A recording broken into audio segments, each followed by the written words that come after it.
Hello, viewers. Are you ready for a makgeolli recipe experiment? I'm brewing with sorghum again. So here's what happened. At H Mart, I bought this because it said glutinous Indian millet. I thought that it would ferment better than my last attempt at brewing with millet. But then when I got home and I looked it up, I realized chalsusu is the same word used for sorghum. And 4 years ago, I tried to brew with chalsusu, and that package was labeled as sorghum, not glutinous Indian millet. So, do I know what I'm doing? Nope, I'm a little confused. I'm guessing this is sorghum, and I'm guessing glutinous means it is good for brewing, just like glutinous rice is good for brewing. So I am just making some guesses here, but I'm going to try to brew with it. So I'm going to tell you some unusual things happen. So I've been brewing rice wine on this channel for 5 years, and if you look back at my older videos, you'll see lots of recipes for makgeolli, including the millet and sorghum recipes that I just mentioned. But take a look. You might find something that's interesting. And if you like this video, please click that like button and subscribe. Click the bell to be notified, and please share this video wherever it is appropriate. I appreciate your help in spreading the word about rustic Asian rice wine. So let's brew. So I'm going to use 200 grams of this chalsusu flour and 900 milliliters of water.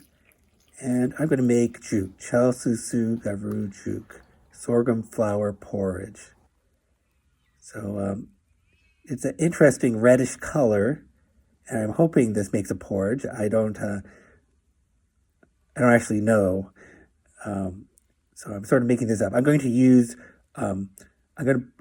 the sorghum flour in the first stage, and for the second stage, I'm going to use chapsal, sweet rice, as usual. So it's been 8 minutes, and it started to thicken.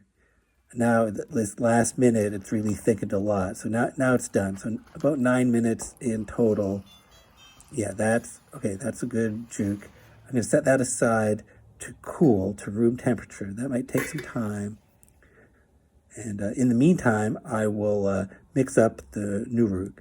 So I'm going to use 90 grams of NURUK, 200 milliliters of water, and a quarter teaspoon of wine yeast, which is optional, but I like using it.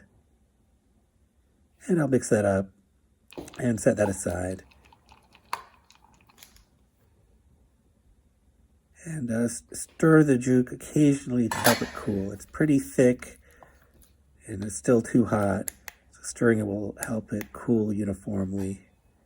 Eventually it'll be cool enough. Should be below 30 degrees Celsius. It took about 3 hours to cool down. And now I'm going to mix in my NURUK mixture. That's the NURUK and yeast. And I'm going to want to stir this extremely well. Fold everything in. I don't want such a thick porridge. I want the porridge to loosen up and become more liquid. And that's going to take 5 or 10 minutes of stirring. Okay, so that looks better. That texture is better. So it needs to be pourable. I need to get it into the jar. And, okay, this is the challenge. Pour it into the jar without making a mess. I think I can do it. Okay, not bad. And keep the lid loose and I'm fermenting in the basement. It's about 20 degrees Celsius down there. That's a good temperature for fermenting. And the next day I take a look at it. It still looks thick, but on the top there's a lot of bubbles and they're forming rapidly. So it is fermenting. And I stir it twice a day for the first 2 days. That's what I usually do. And the next day, it's already separated into 2 layers. But surprise, it smells like eggs. That's a sulfur smell. That's unexpected, but I must continue this experiment. if it continues to smell like sulfur, of course, that's really bad. I do not want a sulfur-flavored makgeolli. That would be terrible, so we're going to have to monitor this carefully. Moving on, the next stage is godubap with sweet rice, chapsal. Here it is. And I'm going to want to use 800 grams of chapsal, and this is more than 800 grams because I'm doing another project alongside this one. So wash the rice gently. Don't want to scrape the rice or be harsh with this. Just swirl it around so there's till the starch is not dissolving into the water as much. Eventually, keep doing this, and the water will be more clear. Hopefully that I've done experiments where it might not matter how much you wash the rice, but I just like having clean rice, so I'm going to continue to wash it. It is important to soak the rice. I soak it for at least 3 hours.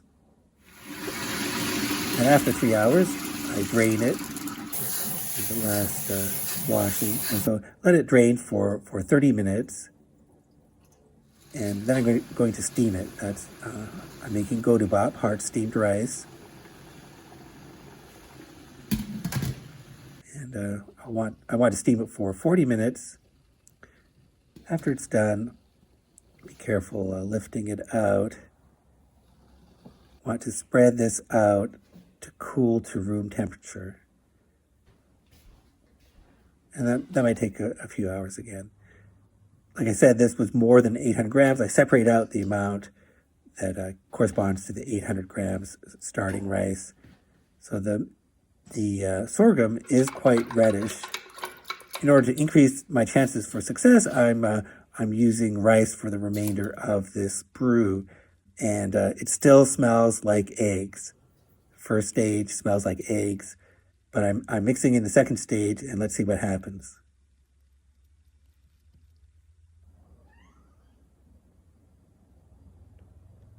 Okay, again, keep the lid loose. Gases need to escape. I'm fermenting in the basement again. So day 3, you can see bubbles on the side there. It's a little dry on top. I'm going to use the match test. Lower a match gently in, and if it goes out, that means carbon dioxide is being produced. That means that stage of fermentation is happening. And as long as the match goes out, we're going to keep on fermenting. You can see some separation occurring. There's some more liquid at the bottom. The match continues to go out. There's bubbling. I can hear the bubbling as well. So, and in that liquid layer, some rice is falling down to the very bottom of the jar. It's day 7.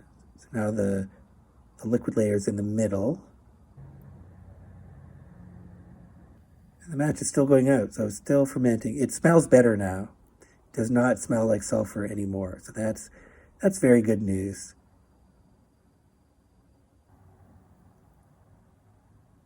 Okay, now it's the rice is breaking up more and more. It's starting to look more uniform.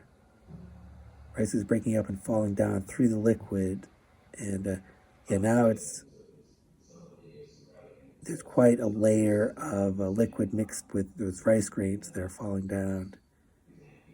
Oh, and now will this go out? Will this go out? No. Okay, so the match stayed lit, so it's bottling time. So I'm going to boil my filter bag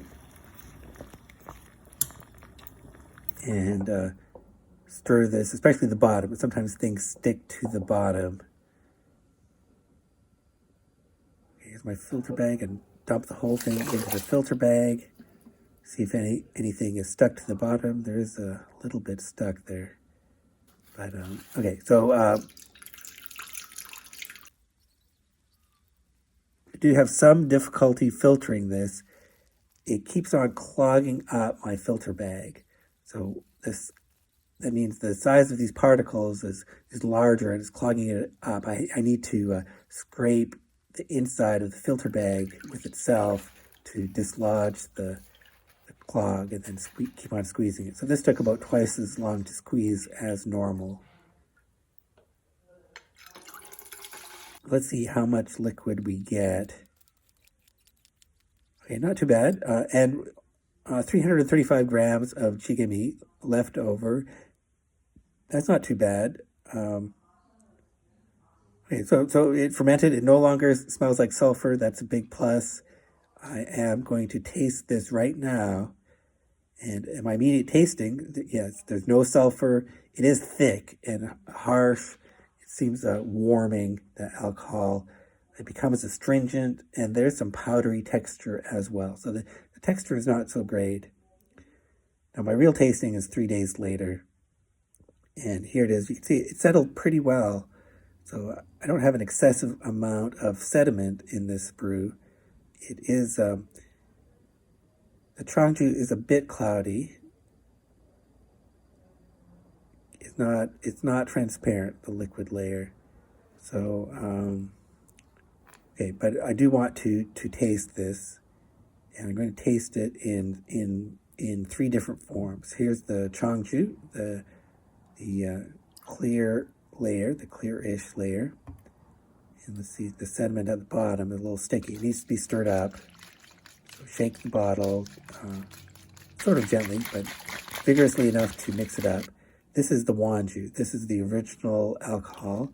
And then I'm going to have some diluted wanju, which is what I call makgeolli. For my purposes, that's makgeolli. And, okay, so the changju, let's taste it. It has a neutral aroma, but a little sweet and milky. The taste starts rounded and buttery. It does have a strong alcohol taste, and it ends with astringency, quite astringent. So this is the wanju. It is the undiluted original alcohol.